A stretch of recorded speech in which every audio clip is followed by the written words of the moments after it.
고린도전서를 시작하면서 이 복음을 사도 바울이 뭐라고 설명합니까? 예, 로고스부터 크로스라고 해서 십자가의 말씀, 십자가의 도라고 설명합니다. 해봅시다. 십자가의 도. 유대인들은 꺼리끼는 거죠. 걸림돌이 되고, 그렇죠? 무기력하게 저주받은 자처럼 이렇게 돌아가셨기 때문에. 또 헬라인에게는 미련하게 보이죠. 헬라의 철학, 저들의 신관에서 살필 때는 미련하게 보이는 거예요. 그러나 우리 구원받는 우리에게는 이것이 하나님의 능력이요 지혜라고 말씀합니다. 할렐루야. 예. 십자가의 도에 대해서 설명하신 이 사도 바울이 이제 고린도전서를 마무리 지으면서 16장으로 끝납니다. 교리적 교훈은 15장에서 끝나는 거예요. 마무리 지으면서 부활에 관한 그러한 교훈을 우리에게 주고 계십니다. 제가 말씀드렸지만 이 복음이 뭡니까? 예수 그리스도에 관한 소식이에요. 예수 그리스도가 메시아, 하나님이 약속하신 메시아, 이 예수를 믿을 때에 구원을 얻는다. 할렐루야. 주 예수를 믿으라 그리하면 너와 내 집이 구원을 얻으리라. 어떤 예수를 믿어야 되는가? 나를 위해서 십자가에 달려 돌아가신 예수님. 할렐루야. 이 예수 그리스도에 관한 소식인데 뭐 탄생, 공생의 죽음, 부활, 승천, 재림까지 이것이 다 복음에 관한 소식인데 여러분 그 가운데 가장 중요한 것이 십자가와 부활에 관한 소식이에요. 이 두 가지를 기독교의 두 기둥이다. 이게 무너지면 우리 신앙이 무너지는 거예요. 십자가에 대한 믿음과 부활에 대한 믿음이 무너지면, 이런 믿음이 없으면 참된 그리스도인이라고 할 수 없는 겁니다. 알겠습니까? 십자가에서 대속의 사역을 완성하셨어요. 구원을 완성하셨습니다. 죄로 인해서 여러분 죽음이 찾아왔는데 십자가에서 죄의 값을 치러주신 겁니다. 테텔레스타이. 다 이루었다. 그래서 여러분 신약시대 때는 다시금 우리가 여러분 구약과 같이 양과 소를 가지고 제사를 반복할 필요가 없어. 왜? 예수님이 다 이루셨기 때문에 그래요. 우리가 제사 안 드리잖아. 아직도 구약의 율법을 우리가 따라야 된다면 여러분 주일날 올 때마다 여기다 제사를 드려야 돼. 소 잡고 양 잡고 해야 돼. 그럴 필요가 없어요. 예수님이 우리를 위해서 십자가에서 대속의 사역을 완성하셨기 때문에. 할렐루야. 아멘. 그리고 부활에 관한 교훈입니다. 이 부활이 뭐예요? 구원의 실체가 무엇인가를 보여준 것이 부활이에요. 여러분 구원받는 게 뭐예요? 초창기 때 그 선교사들이 예수 믿으면 구원받습니다. 그때 사람들이 몰려왔대. 구원 주는 줄 알고. 왜 기왕이면 10원 주시지 왜 구원 주시냐. 그 구원이 아니에요. 여러분 요한복음에서는 구원이라는 단어 대신에 영생이라는 표현을 씁니다. 하나님이 세상을 이처럼 사랑하사 독생자를 주셨으니 이는 저를 믿는 자마다 멸망치 않고 Eternal Life. 이게 구원이에요. 왜 이게 구원인가? 여러분 창세기를 보세요. 본래 우리 인간은 지음받았을 때 죽도록 지음받은 존재가 아니요. 영원히 살도록. 선악과와 함께 여기 뭐가 있었어요 거기에? 생명나무니까 그거 먹으면 영원히 사는 거예요. 육신을 가지고도. 근데 인간이 범죄함으로 하나님께서 정령 죽으리라. 정령 죽으리라. 그래서 죽음이 찾아온 겁니다. 구원은 별게 아니에요. 우리가 본래 갖고 있던 인간의 모습으로 이터널 라이프, 영생의 삶으로 돌아가는 겁니다. 회개하는 거예요. 근데 뭐 때문에 여러분 우리에게 사망이 찾아왔어요? 그렇죠. 죄 문제를 해결하지 않으면 구원받지 못하는 거예요. 간단하죠. 어떻게 해결해? 우리를 위해서 대속의 십자가를 지신 죄값을 치러주셨다는 거예요. 랜섬이라고 합니다. 대신 값을 치러준 거예요. 예수를 믿기만 하면 죄사함을 받고 하나님의 자녀가 되는 권세를 누리라. 할렐루야. 그런 자에게 주신 소망과 약속이 바로 영생. 우리가 죽지 않는 영원한 몸으로 다시 사는 것. 그게 바로 부활의 사건입니다. 할렐루야.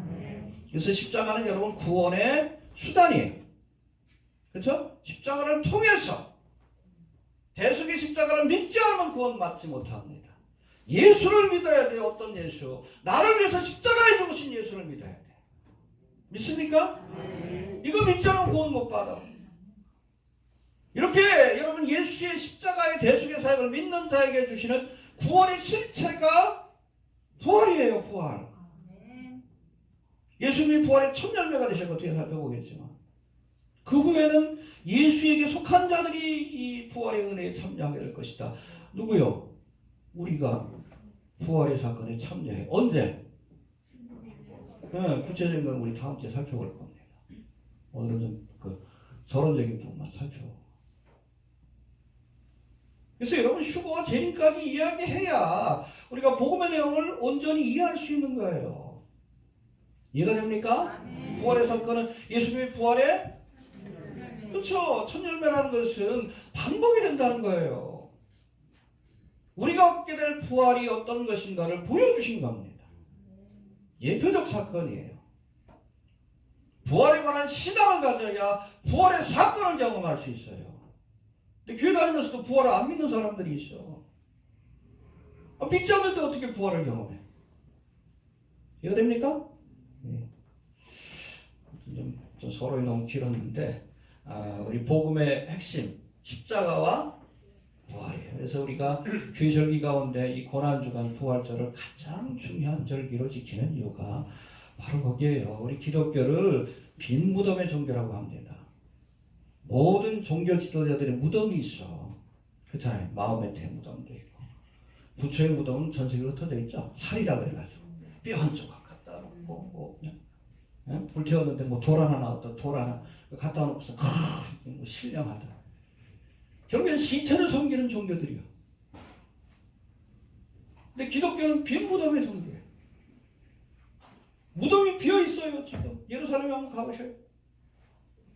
예수 무덤 교회가 있는데 비어 있어요. 왜? 부활하셨기 때문에. 빈 무덤의 종교예요. 이해가 됩니까? 나는 부활의 생명이 나를 믿는 자는 죽어 살겠고 우리 살아서 나를 믿는 자는 영원히 그렇죠. 영생과 부활을 약속하는 종교.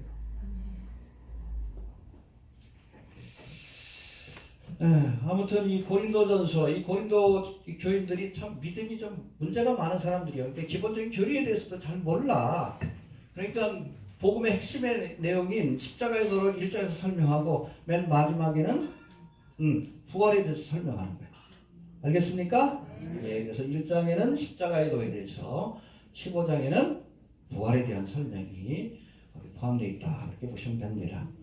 부활적으로 알려진 이 고린도 15장에서 사도 바울은 예수님의 부활이 실제로 일어난 역사적 사건이다. 신화가 아니라 신화가 아니에요. 역사적 사건이에요. 이 부활의 사건을 믿는 자들은 부활의 첫 열매가 되신 예수님처럼 부활하게 될 것이다. 할렐루야. 기독교 신앙의 핵심이 이거 안 믿으면 예수 믿는 사람 아니에요. 이해가 됩니까? 특별히 마지막 때 우리 성도들이 얻게 될 이 부활의 사건이 뭐다? 휴거의 사건이다. 알겠습니까? 그래서 이 부활장에 여러분 휴거에 관한 말씀이 나오는 거예요. 51절, 52절, 23절, 24절도 휴거에 관한 말씀입니다. 이해가 됩니까? 굉장히 중요한 말씀이에요. 예.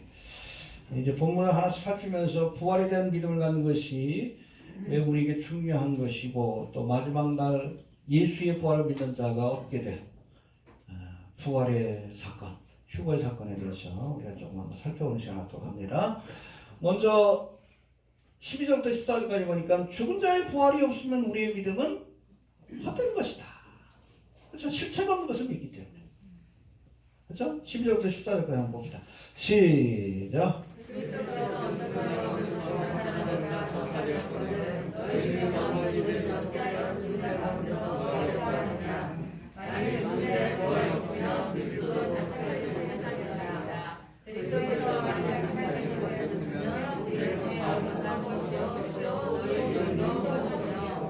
예, 그렇죠. 부활을 믿지 않으면 우리의 믿음은 헛된 것이다. 부활도 못 믿으면서 부활도 약속하지 못하는 그런 종교라면 믿을 이유가 없는 거예요. 왜 됩니까? 네. 영생을 우리에게 약속해 주지 못하는 종교라면 헛된 겁니다. 네, 하나씩 살펴봅시다. 먼저 부활을 부정하면 예수 그리스도의 부활도 부정하게 된다. 그렇잖아요. 부활이 없다 그러면 예수님도 부활 안 한 거지. 그럼 그 말씀에 13절 한번 봅시다. 13절 시작. 만일 존재의 부활이 없으면 그리스도도 사실은 못 사실이라. 이게 여러분 예수님의 부활을 믿지 못하는 사람들이 교회 안에 있었는데 희한하지 않습니까? 근데 이게 뭔가 하면 그 당시에 영지주의라고 하는 이단이 득세를 했댔어요. 헬라 철학의 영향을 받은. 근데 영지주의 철학은 이원론이에요. 육은 천박하고 악한 것이고 추한 것이다. 그 대신 영은 고귀하고 숭고하고 선한 것이다. 그러니까 이분법적인 사고에서 벗어나지 못하는 이 영지주의의 영향을 받아서 이 영지주의란 이단에서는 예수의 육체로 오심을 부인했습니다. 해봅시다. 예수님이 육체로 오신 것을 부인했다. 어떻게 거룩한 하나님의 아들 메시아가 더럽고 추잡한 육신의 몸으로 왔겠는가?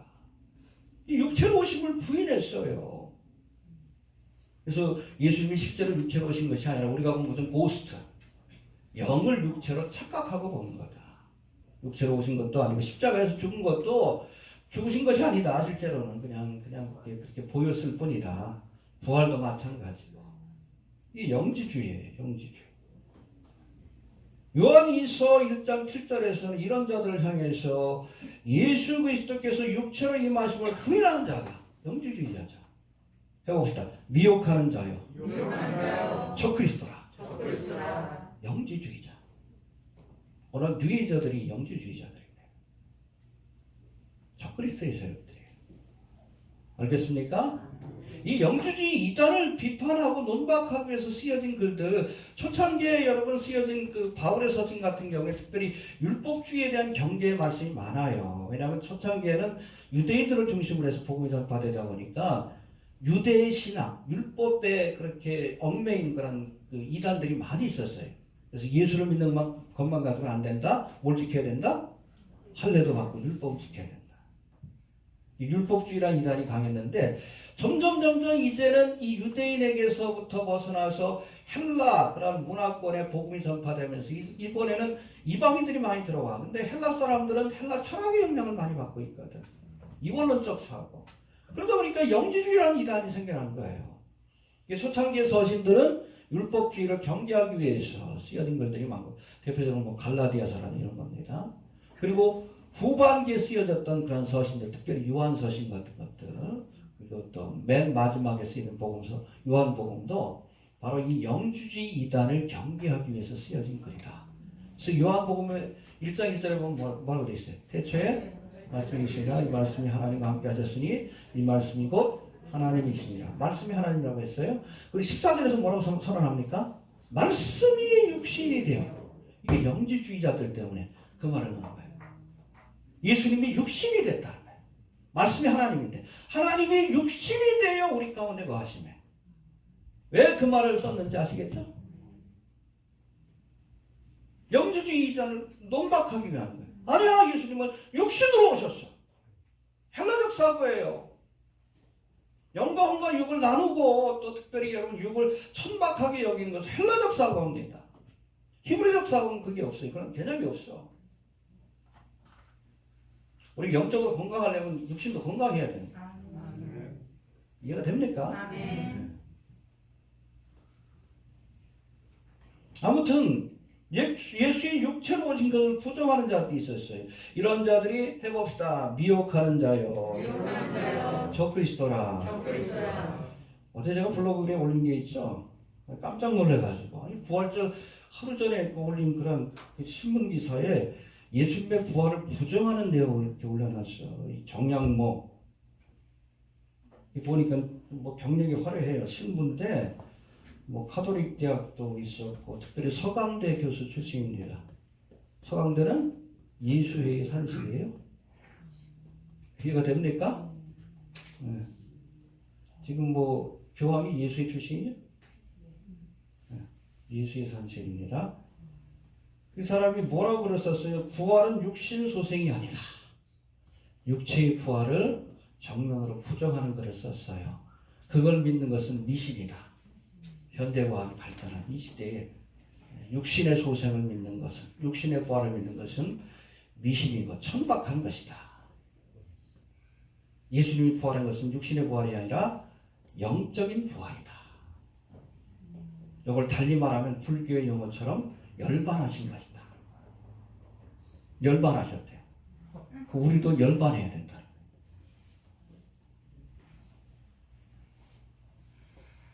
아직도 육신의 소생, 육신의 부활을 믿는 것은 세속에 대한 욕망이 남아있기 때문이다. 요거를 넘어서 해탈해야 된다. 그거예요. 예수의 신부답죠? 이 종교 통합이에요. 이게 뉴에이지 사상입니다. 이해가 됩니까? 바벨론 종교가 인도로 넘어가가지고 힌두교가 됐는데 이 힌두교가 동양으로 넘어와서 불교가 되고 서양으로 넘어가서 뉴에이지 사상이에요. 똑같아요. 일루미나티의 신앙이 뉴에이지 사상입니다. 예수님도 하나의 석가하고 다를 바 없는 도를 통해서 열반에 이른 그런 사람으로 여겨요. 우리도 그렇게 될 수 있다. 육신의 소생을 추구하는 자는 세속에 물든 사람이다. 해탈해야 된다. 이게 신부라는 자가 이게 여러분 미혹하는 거고 적그리스도예요.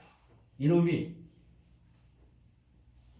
성경에 1도 모르는 녀석이에요. 이게 영지주의자예요. 적그리스도의 세력입니다. 이런 자의 글을 여러분 부활절을 앞둔 그 중앙일보에서 올려놨어요. 예수님의 부활을 기념하는 날에 예수님의 부활을 부정하는 글을 그렇게 올려놨어요. 여러분 세상이 적그리스도적으로 변하고 있다는 것이 바로 그런 거예요.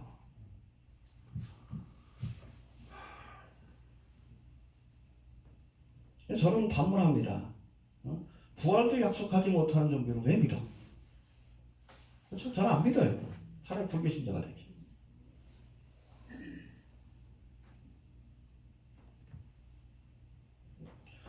두 번째, 부활이 없으면 우리의 믿음도 또 전파하는 것도 헛된 것이다 라고 말씀합니다. 첫 번째는 부활이 없으면 예수님의 부활도 부정할 수밖에 없다. 두 번째는 부활이 없다면 우리의 믿음도 헛된 것이다. 그렇잖아요. 열심히 믿으면 뭐 할 거예요? 죽음으로 끝난다 그러면. 그렇잖아요. 차라리 그냥 이 땅에서 그냥 쾌락을 즐기면서 사는 게 낫지. 응? 먹고 마시고 즐기면서 어차피 죽을 텐데 죽음으로 끝나면 14절을 봅시다. 14절 시작.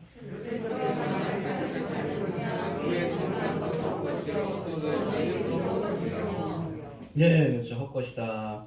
이거를 케노스라고 되어 있는데 헬라어로 베너티, 엠프티라는 뜻이 헛되고 헛되고 헛되니 헛된 거예요.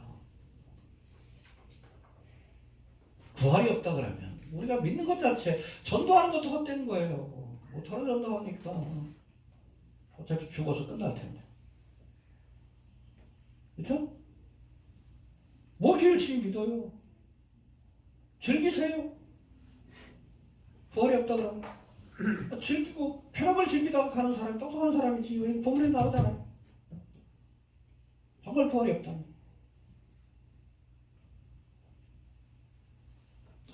이 부활에 관한 믿음은 본질적인 것이에요. 알겠습니까? 예.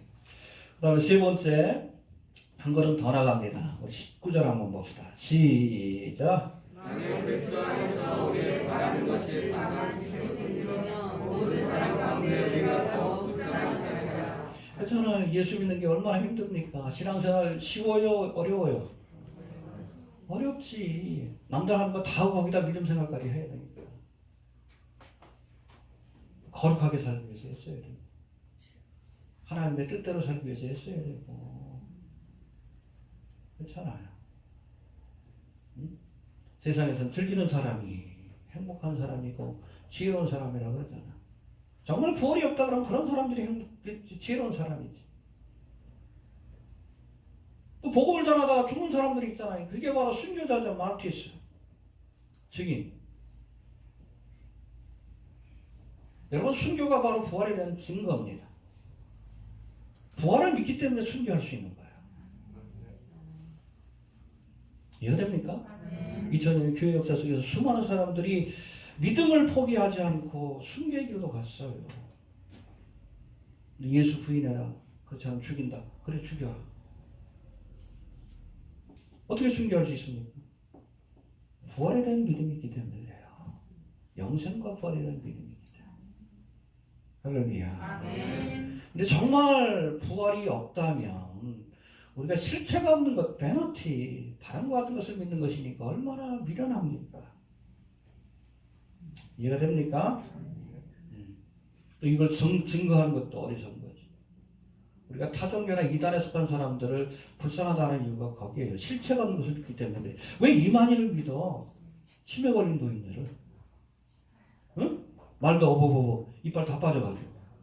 저도 다 빠지게 모셔야 되나? 치매 걸린 노인네, 90 먹은 노인네. 말도 제대로 못해. 말기도 못 알아듣잖아. 옆에 있는 여자가 다 알려주잖아. 이건 이거 해요, 이거 해요. 그런 노인네를 믿어. 재림 예수라고. 불쌍하지. 얼마나 불쌍합니까? 열심히 입고 지옥 가자. 응? 이만희가 하는 말이 그냥 끔뻑 쏘가가지고 그냥 갑격해서 막 눈물을 흘리면서 이게 기빌성 섬기는 거하고 똑같지. 얼마나 불쌍합니까?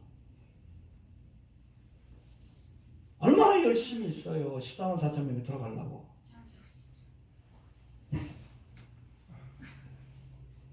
재산 갖다 바치고 뭐 전도할 때 몸까지도 바치고 뭐 그런 사람도 있고. 전도를 꼭 해야 된다 그래. 집에서 가출하고 그러고 지옥 가잖아. 얼마나 없어요. 타종교에 속한 사람도 그렇잖아요. 여러분 불교에 속한 사람도 얼마나 땡중들도 많지만 그러나 열심히 구원을 이루겠다고 그렇잖아요. 열반에 이르겠다고 일평생 고기도 안 먹고 수양을 쌓는 사람 있잖아. 유명한 중이 있죠. 성철이 죽을 때 뭐라 그랬어? 부처는 사탄이다. 돈을 닦다가 깨달은 거예요. 뭐 돈 닦고 깨달을 게 뭐 있어? 성경 본다 하는데. 유치부에도 나오네. 세상의 모든 종교는 사탄이에요. 루시퍼로부터 시작된 거예요. 아니 그거 뭐 평생 돈 닦고서 그거 뭐 저거에 성경 펼쳐보면 알잖아. 창세기 성경만 봐도 알지. 루시퍼의 종교인데 세상의 모든 종교. 내가 하나님 사람들이라. 불교 사상 아니에요. 누가 준 교훈이에요? 뱀, 사탄이 준 교훈이요. 아니 성경 3장만 붙여봐도 아는데 그걸 평생 뭐 대단한 깨달음 얻은 것들 부처는 사탄이다. 이제 알았냐 그러지. 불쌍하죠. 실체가 없는 것을 믿기 때문에. 근데 정말 기독교에 여러분 부활에 대한 소망이 없다 그러면 우리도 저들과 똑같은 사람들이에요. 이해됩니까? 그래서 그리스도의 세력들이 부활에 관한 신앙을 공격하는 이유도 바로 거기 있는 거예요. 이해됩니까? 해봅시다. 부활이 없으면 우리가 가장 불쌍한 사람이다. 부활에 대한 믿음이 있기 때문에 세상에서 미련한 것 같아도 우리가 하나님 보시기에 지혜로운 자라고 하는 겁니다. 이해가 됩니까? 예. 20절부터 봅니다. 예수님이 부활의 첫 열매가 됐다. 이 말씀이 이제 중요해요. 20절 한번 봅시다. 20절. 시작.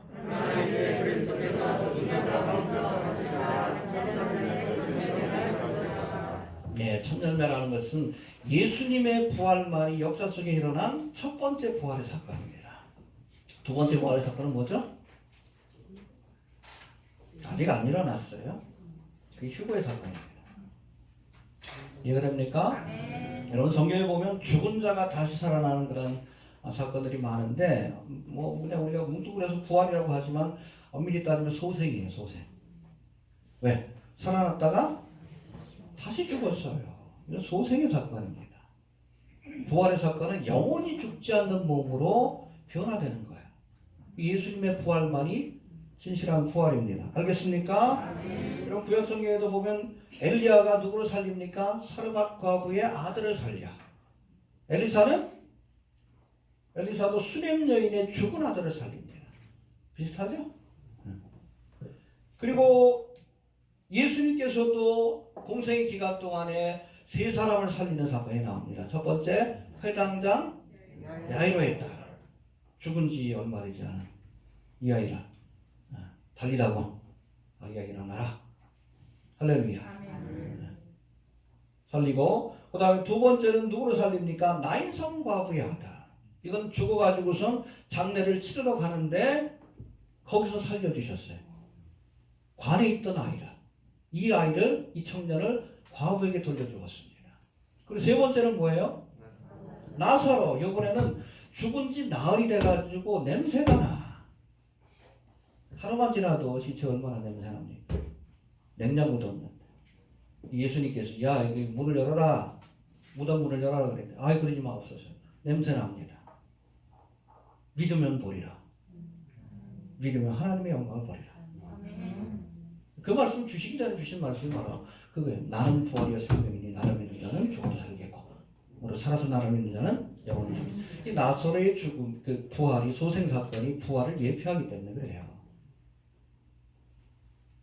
근데 이건 소생의 사건이에요. 여러분 사도행전에도 나오죠. 베드로도 누구를 살립니까? 다비다. 살상사 루디아.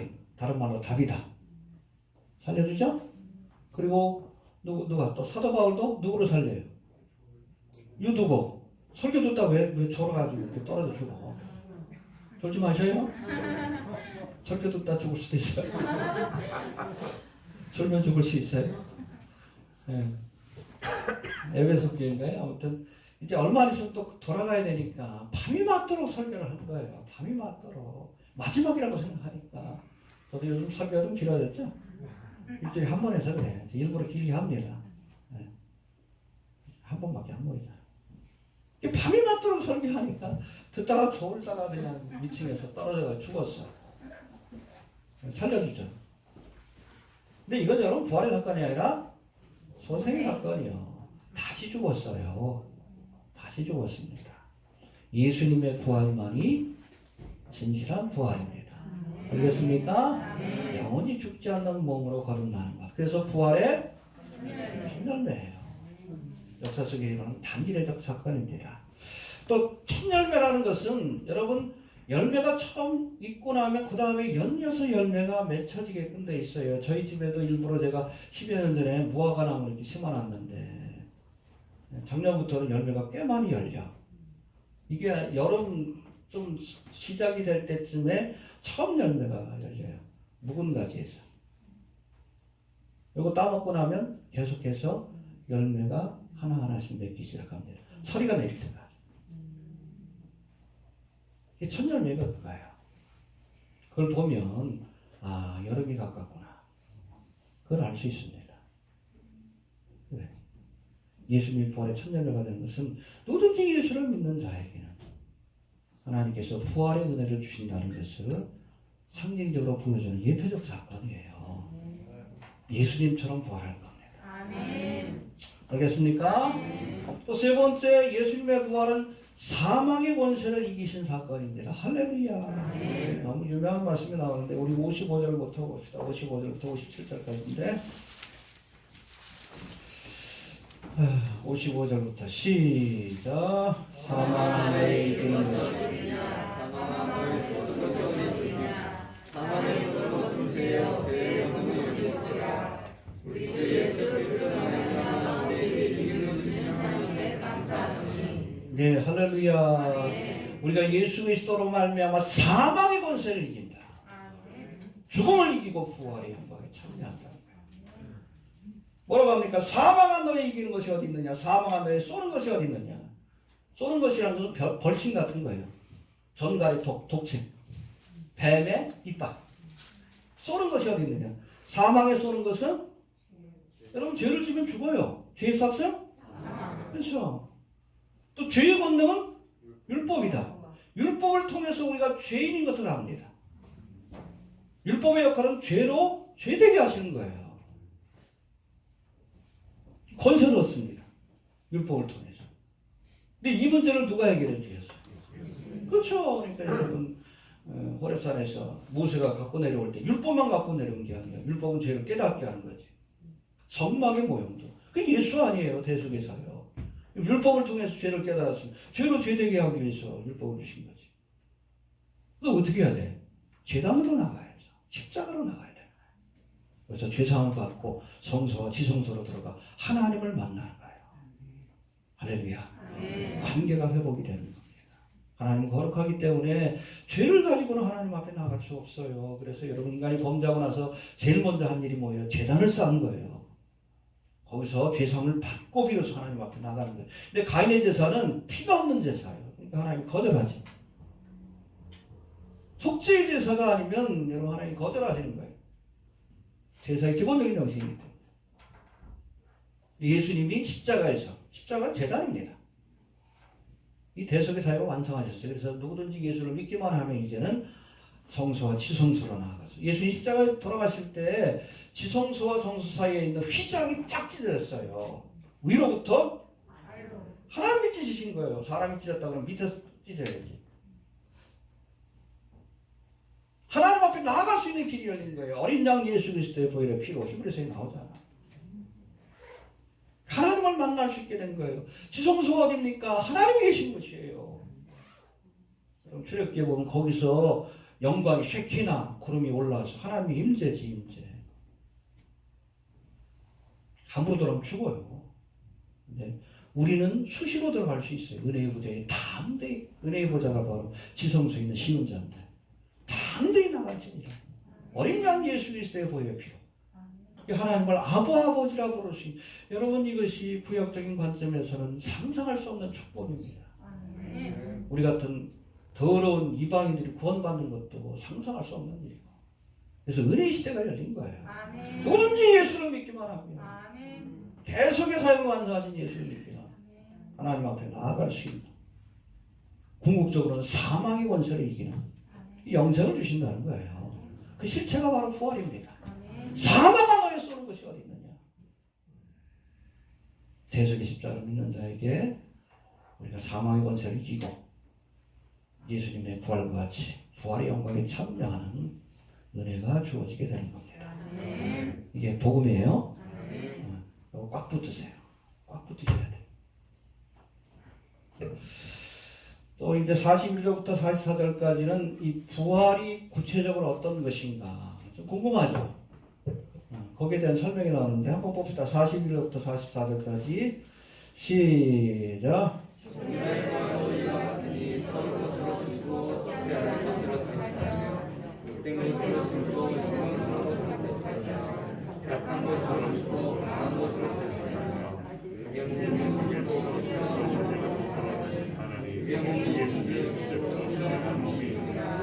예, 어떤 분이 가끔 물어봐요. 부활한 몸이 어떤 것인가? 제가 뭐라고 대답할까요? 저도 몰라요. 이건 미스테리언입니다. 신비해요. 제자들도 봤지만 잘 이해 못하죠. 우리의 머리로는 이해가 잘 안 돼. 오늘 갑자기 예수님께서 동행하시다가 엠마오마 같이 식사하다가 갑자기 사라지셨어. 우리 똑같은 몸 아니지. 이 부활하신 예수님. 그 제자들이 이렇게 문을 닫고서 예배 드리는 이것처럼. 근데 갑자기 예수님이 나타나셔요. 도마에게, 야, 여기 창자국에 손 한번 넣어봐라. 나는 영이 아니라 육이다. 그렇죠? 신령한 육신. 영은 살과 뼈가 없지만 나는 살과 뼈가 있다. 육신이지만 뭔가 다른 육신이에요. 신령한 몸이라고 오늘 보고 있습니다. 해봅시다. 신령한 몸으로 변화되는 것이다. 그러시면 돼요. 네. 신령한 몸. 그러니까 예수님 부활하신 후에도 식사를 하셨습니다. 먹는 즐거움이 있는 것 같아요. 제자들에게 뭐 떡과 물고기를 구워주시기도 했고 엠마오마을 제자들과 함께 식사도 하시고. 알겠습니까? 그러나 뭔가 달라요. 갑자기 있다가 사라지고. 그건 여러분 우리가 할 수 없잖아. 우리가 신령한 몸으로. 그러나 그 실체에 대해서는 우리가 성경을 통해서 어느 정도 짐작할 뿐이지 잘 몰라요. 오늘 본문에서는 또 이 신령한 몸 어떻게 표현하는지 봅시다. 42절 봅시다. 시작.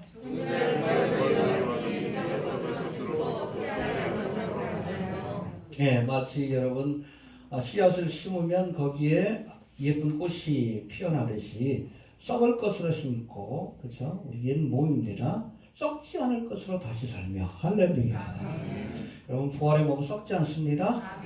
겉사람은 후패하나 날마다 낡아지고 썩어져요. 나이가 드니까 저도 그래. 눈도 흐려지고 이빨도 하나씩 빠지고 치과를 가야 되나 말아야 되나 고민 중인데 그 전에 오셨으면 좋겠어요. 아멘. 여러분 그 뭐 여담이지만은 빌 게이츠가 3월 14일 날 MS 이사 마이크로소프트 이사직에서 사임을 했어요. 사적인 모든 삶을 정리한 겁니다. 그리고 그때부터 공생애가 시작이 된 거예요. 세대 요한의 적그리스도의 세대 요한의 공생애가 시작이 된 거예요. 적그리스도가 올 길을 예비하고 있습니다.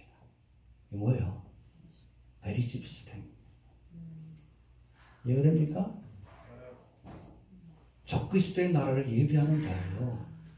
제가 보기에는 3월 14일부터 공생애가 시작된 세대의 요한의 공생애. 사적인 삶을 정리하고 이제는 공적인 삶을 시작한 거예요. 왜 그랬을까? 때가 됐다고 여긴 거예요. 세례 요한이 등장했습니다. 적그리스도도 올 거예요. 그러나 적그리스도가 등장하려면 교회가 먼저 떠나야 돼요. 우리가 막는 자이기 때문에. 얼마나 임박한 줄 아시겠죠? 남겨지면 고민해야 돼. 이 베리칩을 받아야 되나 말아야 되나. 제가 내일이나 모레 샌더스 베리칩을 개발한 사람입니다. 그분이 개발할 당시에는 예수를 믿는 사람이 아니었어요. 1970년도에 의뢰를 받고 FBI하고 CIA하고 뭐 이런 데서 의뢰를 받고서 그 베리칩을 개발했는데 나중에 성경 읽다가 깜짝 놀랐대요. 그래서 너무 울었대. 내가 개발한 것이 이거다. 깨닫고 나서. 간증하는 영상이 있어요. 제가 이 형 돌아가신 걸 아는데 교회마다 다니면서 처음에는 알면서도 한 몇 년 동안은 그냥 머뭇거렸대. 왜냐면 그쪽에서 그냥 연구비 그냥 가만히만 있어도 몇십만 달러씩 오고 그러는데 그걸 다 끊어야 되니까. 나중에는 도저히 못 견디겠더래요. 그래서 그때부터 이게 깨닫고 저거 하는데 왜 오른손과 임한 줄 아시죠? 리튬 연지가 들어가요 거기. 근데 100만 달러인가를 주고선 연구 용역을 했대요. 연구 용역을 했는데 이 사람도 뭐 저거 했는데 우리 신체 중에서 이 리튬 전지라는 것은 온도의 차이에 의해서 이게 충전이 되거든요. 왜냐하면 우리의 몸에 이 베리칩 들어가면 이게 배터리로 움직여야 되는데 수동력은 상관없어요. 능동력 같은 경우에 배터리로 움직여야 되면 리튬 전지가 들어갑니다. 그러려면 온도 차이가 심하게 나는 것이어야 돼요. 근데 두 군데가 나왔대요. 오른손과 이마. 깜짝 놀랐대. 성경에 나와가지고. 카라그마예요, 카라그마. 이게 여러분 노예 표식입니다. 사람들에게 신분증을 줘서 그 사람이 어디서 뭐 하는지 확인하는 거예요. 베리칩의 기능이 그거 아니에요. 카라그마 아니에요. 찔러놓다. 주사기로 찔러놓자. 오른손과 이마. 이 침식의 표로 쓰여질 것이죠.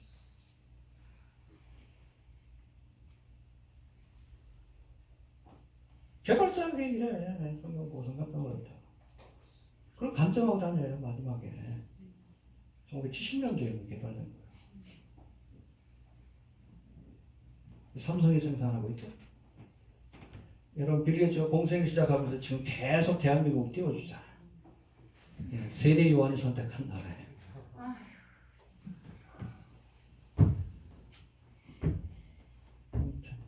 적그리스도가 선택한 나라입니다. 그건 여러분 우리나라에서 이제 뭐 손목 밴드도 한다 그러죠? 그 다음 베리칩이. 5G 망이 왜 필요한가? 이게 베리칩을 놓더라도 5G 망이 깔려있지 않으면 위치 추적이 안 돼요. 개별적으로 한 77억 개, 요번 주 안에 아마 77억 7,770만 이게 될 것 같은데, 아무튼 이 사람들에게 다 이 번호를 줘가지고 추적을 하려면 지금 4G만 가지고는 안 됩니다. 5G만, 최소한 5G만 돼야 되는데, 사실은 우리나라는 그 세계에서 최초로 했지만 뭐 영국이나 유럽 같은 경우에 5G만 그 중계소 같은 거 다 때려부시고 그랬습니다. 왜 그러냐면 여러분 이때 발생되는 전파가 전파 무기급이에요. 신체에 굉장히 큰 영향을 미친다고 얘기를 합니다. 암병을 발생시키고. 근데 코로나 사태로 이게 쏙 들어가 버렸어.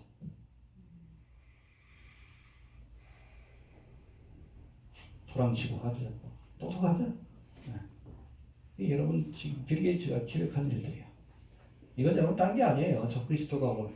여러분 적그리스도는 루시퍼의 화신이라고 얘기를 하는데 루시퍼의 꿈이 뭐예요? 하나님처럼 되는 거죠?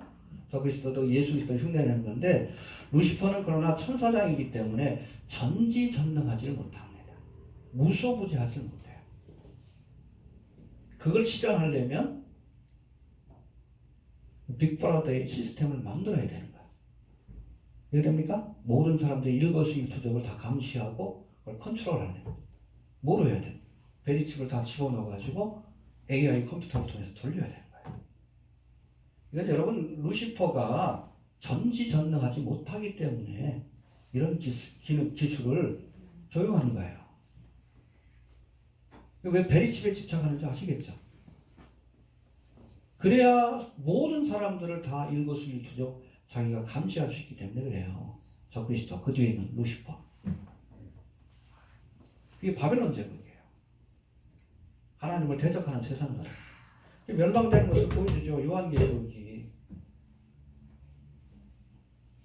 요한계시록 저거 됐어요.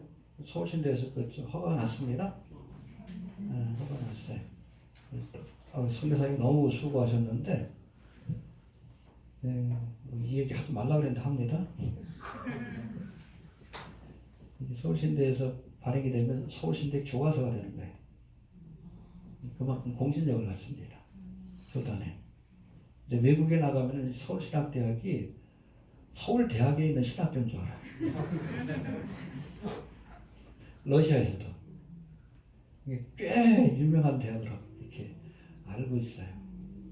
거기 교과서가 된다는 건 큰 의미가 있어요. 아마 러시아 같은 경우에 이렇게 된 공인교과서로서 모든 신학교에 공적으로 뿌려질 수 있는 그런 계기가 돼요. 그래서 사실은 선교사님이 그렇게 좀 무리를 해서라도 진행시킨 이유가 거기 있습니다.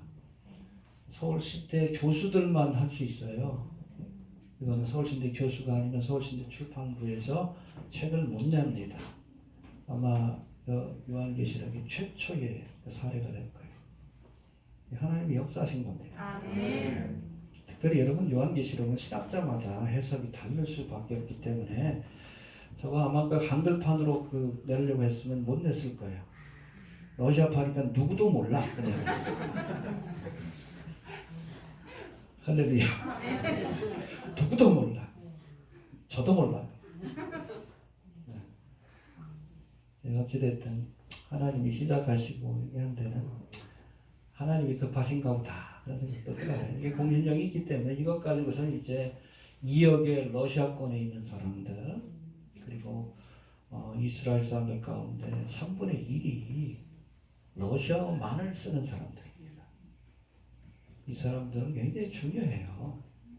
7년 동안의 기간 동안에 14만 4천 명이 거기서 나올 거고 또 그 3분의 1을 하나님께서 부세이라 보스라고 인도하신다고 했는데 아마 우리 책이 거기에 큰 하나의 계기가 될 겁니다. 보스라에 관한 것도 첨부해서 넣었어요. 거기로 도망가라고. 유대인들이 봐야 되니까. 소활성 바로 옆에 있어요. 지금 그러는 지역이지만. 도망가겠죠? 줄무시가 가깝습니다. 네. 영광스러운 썩지 않을 몸으로 해봅시다. 썩지 않을 몸으로. 이건 다른 말로 하면 늙지 않는 거예요. 늙지 않는 거예요. 걱정할 거 없어요? 그럼 부활하면 늙지 않습니다. 눈도 흐려지지 않고 이빨도 안 빠지고 주름도 안 생겨. 두 번째 영광스러운 모습으로 43절 봅시다. 시작.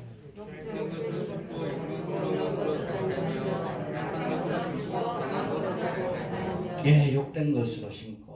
우리가 씨앗을 심을 때는 그 씨앗 자체는 굉장히 못생겼잖아. 보잘것없고. 그러나 거기서 피어나는 꽃 보면은 얼마나 화려합니까? 그래서 여러분 서양에서는 특별히 이 부활절을 상징하는 꽃이 있어요. 뭐라 그랬죠? 튤립이에요, 튤립.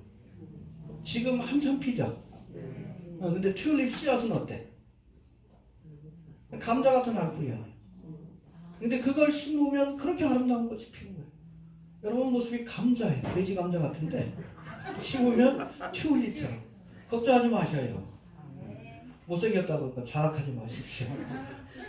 잘생긴 사람도 있지만 아무튼 영광스러운 모습으로 거듭나게 될 겁니다. 또 43절 다시 한번 봅시다. 시작.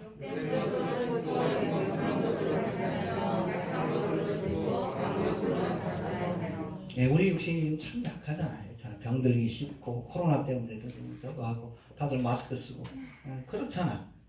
욥기에도 그렇잖아. 하루살이에도 눌려 죽을 인생은.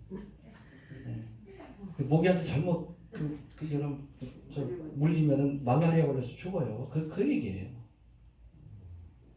그러나 강한 육신, 상처받지 않고 늙지 않고 죽지 않나.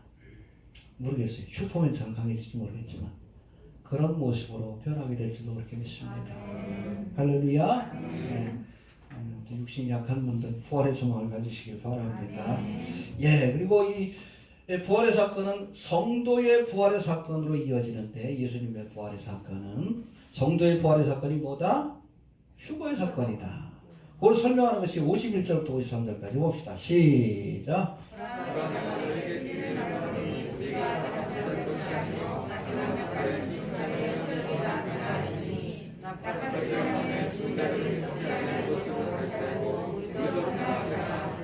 이성의 것이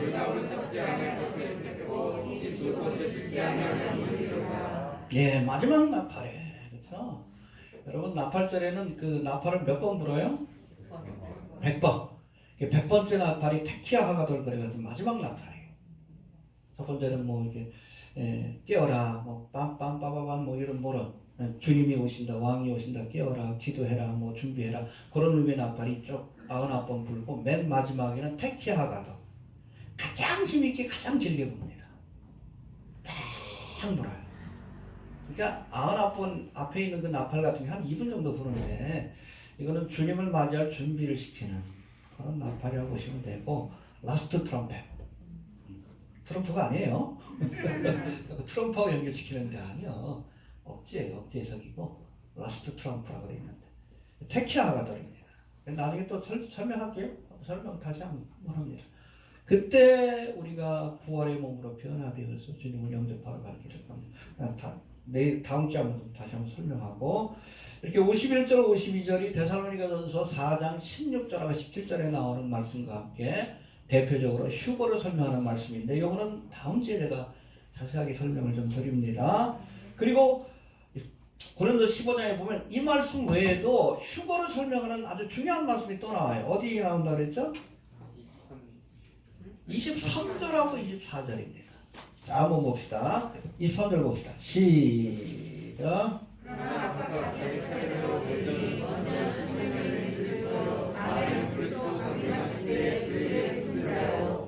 부활의 순서에 대해서 말씀합니다. 먼저는 첫 열매이신 예수님이 첫 열매가 되셨죠, 부활에. 그리고 다음에는 그리스도 강림하실 때에 휴거의 사건이에요. 그에게 붙은 자요.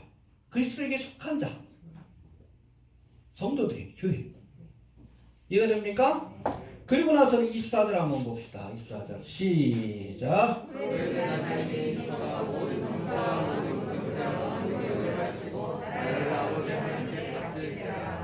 그 다음에 그 후에는 나중이니. 이거 번역이 잘못됐어요. 원래 여러분 킹제임스 버전에서 보면 그리고 나면 끝이 온다는 뜻이에요. Then comes the end라고 있어요. 그렇죠? 예수님이 부활하시고 성도들이 부활하면 교회가 부활하면 휴거의 사건이 일어나면 그 다음에 종말이 오는 거예요. 이해가 됩니까? 그래서 킹제임스 버전에서는 then 그러고 나면 comes the end 종말이 오리라. NIV에도 then 그러고 나면 the end will come 종말이 올 것이다. 이해가 됩니까? 그러니까 휴거의 사건이 일어나야 종말이 오는 거예요. 코로나 때문에 자꾸 많은 사람들이 지금 7년 대환란이 아니냐 멸망의 때가 왔다 멸망이다 그런 그런 친구도 있는데 아니요. 휴거가 일어나야 멸망입니다. 종말이 그때부터 오는 거예요. Then comes the end. 휴거의 사건이 일어나야 그 다음에 종말이 오는 겁니다. 그래서 그걸 설명하는 거예요. 24절을 봅시다. 시작.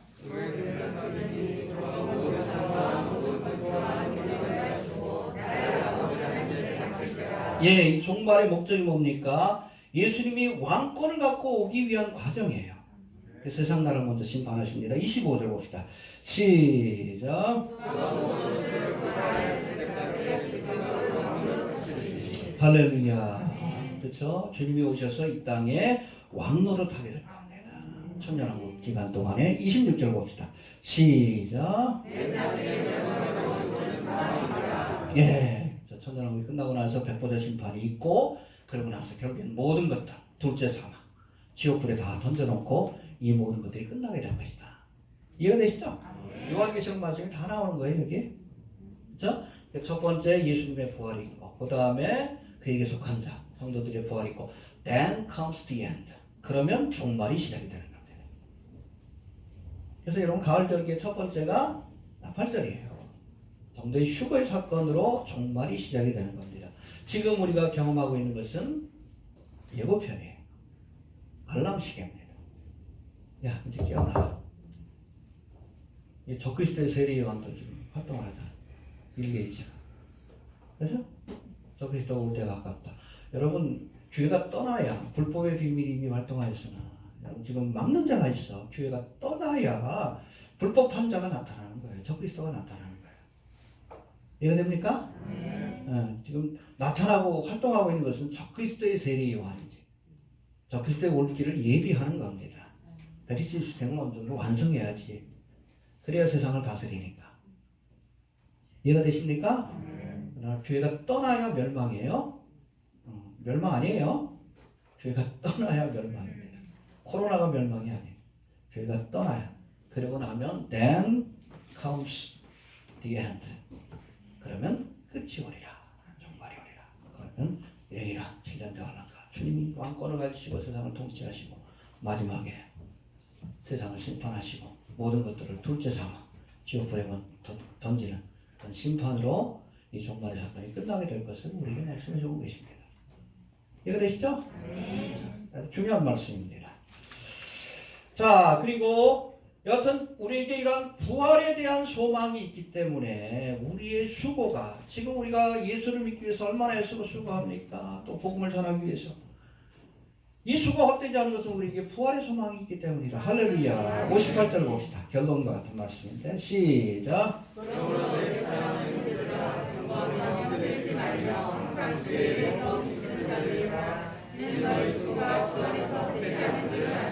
예, 여러분 애쓰고 수고하는 것, 이 땅에서 세상일로 수고하는 것 헛된 거예요. 헛되니 그러나 주님을 위해서 수고하는 것은 헛되지 않습니다.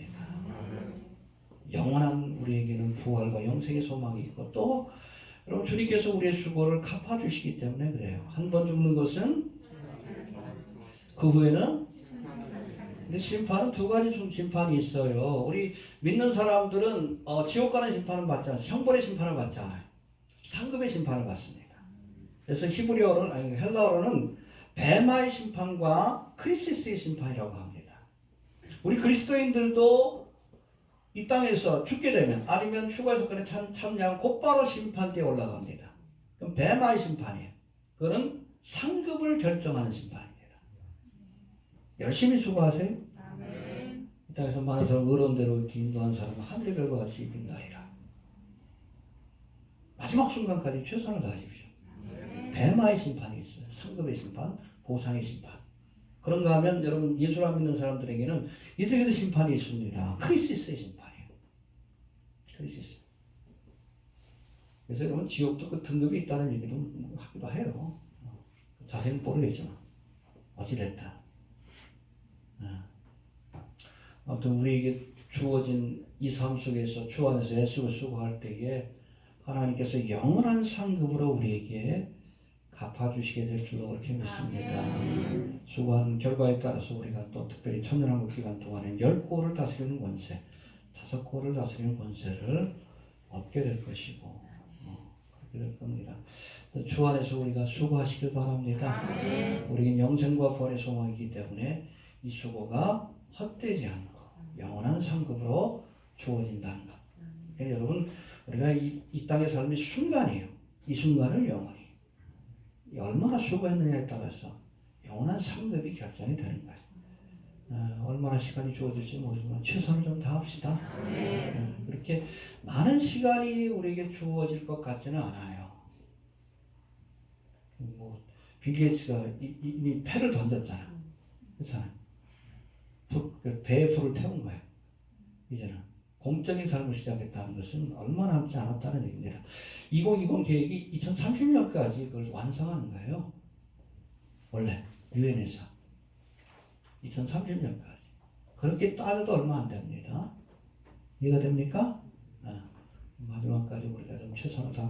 한국 교회는 깨어나는 기회가 좀 됐으면 좋겠는데 걱정스러워요. 정치에 지금 매몰될 시간이 없어요.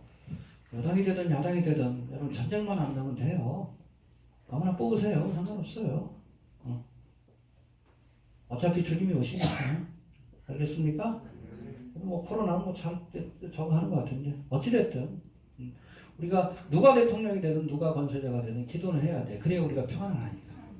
그래서 대통령이 코로나를 잘 잡으니까 우리가 편안하잖아. 그렇잖아요. 세계 사람들이 다 부러워할 정도. 그러니까 누가 되든 박근혜가 돼도 박근혜를 위해 기도해야 되는 거고. 그렇죠? 나중에 황교안이 돼도 황교안을 위해서 기도하면 되는 거예요. 그건 우리가 편하기 위한 전쟁 나지 않고 이런 코로나 사태 같은 거 났을 때 우리가 피해를 보지 않도록. 그러나 아무튼 마지막까지 하나님 나라에 대한 소망을 잃지 마시고 그렇게 할 수 있게 되길 바랍니다.